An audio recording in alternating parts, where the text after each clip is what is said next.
प्राचीन समय की बात है। उस समय मगध पर रुद्र नामक राजा राज्य करता था। वह अपने मंत्रियों को पूरा सम्मान देता था तथा उनकी प्रत्येक राय पर गंभीरता पूर्वक विचार किए बिना कोई निर्णय नहीं लेता था। जब रुद्र बूढ़ा हो गया तो अपने वरिष्ठ एवं विश्वास पात्र मंत्रियों की सलाह लेने के पश्चात अपने ज्येष्ठ पुत्र शौर्यवीर को गद्दी पर बैठा दिया। शौर्यवीर के दरबार में वासु उनके पिता के समय से ही महामंत्री के पद पर नियुक्त था। शौर्यवीर से कह रखा था कि वह कोई भी महत्वपूर्ण निर्णय लेने से पहले महामंत्री वासु की राय अवश्य ले। राज्य के अन्य मंत्री वासु से ईर्ष्या करते थे।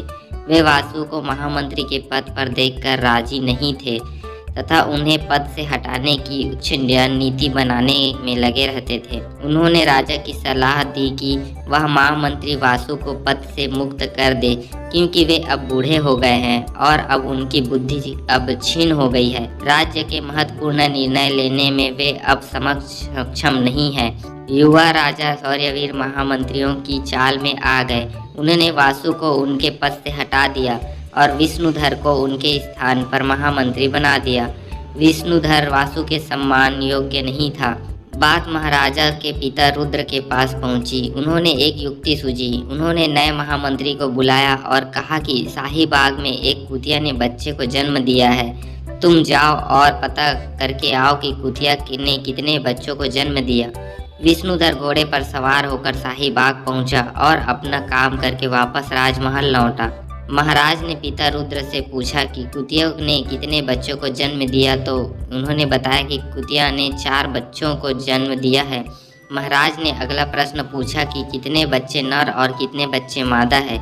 महामंत्री को इस बात का उत्तर मालूम नहीं था। वे दोबारा बाग पहुंचे तथा इस प्रश्न का उत्तर पता करके रुद्र को बताया। रुद्र ने तीसरा प्रश्न यह पूछा कि कुतिया के बच्चे किस किस रंग के हैं। महामंत्री विष्णुधर तीसरी बार फिर शाही बाग में पहुंचे। उन्होंने कुतिया के बच्चों का रंग का पता किया, महाराज के पिता रुद्र को बता दिया। रुद्र के इशारा करने पर पूर्व महामंत्री वासु राज दरबार में पहुंचे। उन्होंने ही शाही बाग में पहुंचकर कुतिया पर का हाल चला मालूम करने के लिए भेजा। जब वासु वहां पहुंचे तो उसने भी रुद्र ने ये वही प्रश्न पूछे जो विष्णुधर से पूछे। वासु ने सभी प्रश्नों का उत्तर एक साथ ही दे दिया। रुद्र ने अपने पुत्र राजा शौर्यवीर की तरफ देखा। राजा अपने पिता का इशारा समझ चुके थे। उन्होंने वासु को पुनः महामंत्री बना दिया और विष्णुधर को उनके पुराने पद पर नियुक्त कर दिया। अब राजा शौर्यवीर महामंत्री वासु से मंत्रणा करने कभी नहीं भूलते थे।